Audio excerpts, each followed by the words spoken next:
आज अपन करवा चौथ की कथा सुनेंगे। एक गांव में एक साहूकार और एक साहूकारनी थे। उनके एक बेटा था और एक बहू थी। बहू सबको भोजन करा के स्वयं भोजन करती थी। एक पड़ोसन ने बहू से पूछा कि बहू आज क्या बनाया और क्या खाया? तो बहू कहती है ठंडो बासी। एक दिन उसके पति ने यह बात सुन ली तो उसे बहुत बुरा लगा कि यह तो बासी भोजन नहीं करती, फिर इसने ऐसा क्यों कहा। उसके पति ने उसकी परीक्षा लेने के लिए एक दिन पकवान बनाए और कहा कि आज तो सब गरम गरम है। साथ में बैठ के भोजन किया सभी लोगों ने। तो भोजन गरम था, ठंडा भी नहीं हुआ था और वो ताजा भी था। तो उसका पति मन में सोचने लगा, आज तो मेरी पत्नी ने बासा भोजन भी नहीं किया और ठंडा भी नहीं किया है, गरम है। देखता हूँ आज पड़ोसन पूछेगी तो मेरी पत्नी उससे क्या बोलती है। वह चुपके से सुनने लगा। तो बहू ने पड़ोसन से पूछने पर आप आज क्या खाया? तो फिर उसने कहा ठंडो बासी। सेठ के लड़के ने यह सुन लिया, सोचा कि इसने तो अभी गरम गरम पकवान खाया है और ये ठंडो बासी क्यों बोल रही है। तो उसने सोचा मेरी पत्नी बहुत ही बुद्धिमान है, अवश्य ही उसके ऐसा बोलने पर कोई तो कारण होगा, बिना कारण के ये कुछ भी गलत नहीं बोलती। तो उसने उससे रहा नहीं गया और उसने अपनी पत्नी से पूछा कि तुम काकी से ऐसा क्यों बोल रहे थे कि ठंडो बासी, तुमने तो ताजा भोजन किया था। तो उसकी पत्नी बोली, हम जो खा रहे हैं वह बाप बूढ़ों की कमाई है। जिस दिन आप कमा कर लाएंगे तो मैं समझूंगी कि ताजा भोजन कर रही हूँ। लड़के को बहू की बात सही लगी कि हर पत्नी अपने पति की कमाई खाकर ही सुखी होती है। तो उसने कमाने का निश्चय किया और अपनी माँ से कहा कि मैं परदेश जाकर कमाई करूंगा। माँ बोली, जा बेटा, सही कह रहा है, बैठे बैठे खाने से तो खजाने खाली हो जाते हैं। अपन को श्रम करके ही भोजन करना चाहिए, जिसमें अपना शरीर स्वस्थ रहता है और मन भी शांत रहता है और उसमें आगे बढ़ के और सुखी जीवन का आनंद लेते हैं। मैं बहू को अच्छे से ख्याल रखूंगी, तो निश्चित होकर जा। और फिर वह पत्नी के पास जाकर सभी बातें बताता है। तो पत्नी कहती है, स्वामी आप निश्चिंत होकर जाइए। तभी बेटा बोलता है कि मैं दिन निश्चय करके जा रहा हूँ कि बहुत सारा धन लेकर आऊंगा, परंतु मेरे पास मेरी एक शर्त है, तब तक मैं नहीं आऊं जब तक चूल्हे की आग ठंडी नहीं होने देना। पत्नी ने कहा, ठीक है स्वामी, जैसा आप कहें मैं वैसा ही करूंगी। एक दिन चूल्हे की आग बुझ गई तो वह मन ही मन घबराने लगी कि कहीं मेरे पति पर कोई संकट तो नहीं आ गया। जल्दी से पड़ोस में जाकर आग लाने के लिए गई।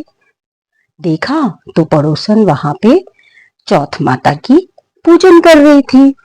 तो उसने वहां जाके पूछा कि आप क्यों आई हो? तो उसने बोला कि मेरी चूल्हे की आग ठंडी हो गई है, मैं आपके यहाँ के चूल्हे की आग लेने आई हूँ। तो पड़ोसन बोली कि अभी मैं चौथ माता की पूजन कर रही हूँ, थोड़ी देर बाद आना। तो बहू ने पूछा, आप ये व्रत क्यों करते हो? तो पड़ोसन ने कहा कि चौथ माता के इस व्रत के प्रभाव से पति की दीर्घायु होती है। अब बहू ने भी चौथ माता का व्रत किया और रात्रि में चंद्रमा को अर्घ देकर भोजन किया। अब तो बहुत समय गुजर गया था, उसके पति का कोई भी संदेश नहीं आया। तो उसने चौथ माता से प्रार्थना की कि मेरे पति को काफी समय हो गया है, वह कहाँ है, कोई खबर नहीं है, माता मेरा संदेश पति के पास पहुंचा दो। तो चौथ माता ने उसके पति को सपने में आकर कहा, साहूकार का बेटा जागे है कि सोबे है, तेरी पत्नी तुझे बहुत याद कर रही है, घर जाकर उसकी चिंता मिटा दे। तो उसने अपने सेठ जी से कहा, तो उनने हिसाब किताब कर दिया उसका। अब चौथ माता ने जैसा कहा था वैसे ही हुआ। वो घर की ओर चल दिया। रास्ते में एक बड़ा सा काला नाग फन फैलाए बैठा था। उसने कहा, आज तो मैं तुझे डसूंगा, छोड़ूंगा नहीं। आज तेरी आयु पूरी हो गई है। साहूकार का बेटा बोला, आज चौथ माता ने मुझे सपना दिया, मैं तो पत्नी से मिलने जा रहा हूँ और उससे मिलकर आऊंगा तो तुम मुझे खा लेना। ऐसा सांप से बोला। तो सांप बोला कि अगर तुम नहीं आए, चलो शपथ लो। तो उसने शपथ ली कि मैं जरूर आऊंगा। तो सांप बोला कि अगर तुम नहीं आए तो मैं तुम्हारे घर आके डस लूंगा। तो उसने बोला ठीक है। सांप को वचन देकर वह घर चला गया। तब सब लोग उसे देखकर बहुत प्रसन्न हुए और वह भोजन करते वक्त अपनी पत्नी से बोला, आज तो तुम गरम और ताजा भोजन कर रही हो ना। उसकी पत्नी बहुत प्रसन्न थी और बोली, हाँ स्वामी, आज मैं बहुत प्रसन्न हूँ। मैं आज आपकी मेहनत का कमाया हुआ धन से भोजन कर रही हूँ। लेकिन फिर थोड़ी देर बाद पति बहुत उदास हो गया। तो उसने पूछा, तो उसने सांप वाली सारी कहानी सुनाई।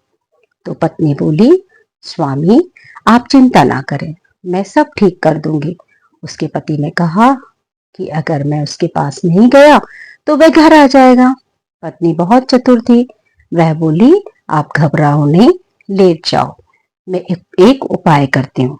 पत्नी ने कमरे की 7 सीढ़ियों को धोकर पहली पर इत्र, दूसरी पर गुलाल, तीसरी पर फूल, चौथी पर कुंकू कैसर, पांचवी पर लड्डू पेड़े, छठी पर दूध, सातवीं पर गादी गलीचा।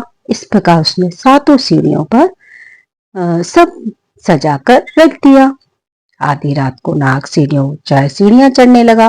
पहली सीढ़ी पर ये सब देख के उसका मन प्रसन्न हो गया, खुशबू आई। फिर दूसरी सीढ़ी चढ़ा, तीसरी, ऐसी सबका आनंद लेता हुआ वह सारी सीढ़ियां चढ़ गया और कहने लगा, साहूकार की बहू ने तो मेरे आराम का बहुत ख्याल रखा है, लेकिन मैं क्या करूं, मैं वचनों में बंधा हूं, तो मैं डसूंगा तो अवश्य ही।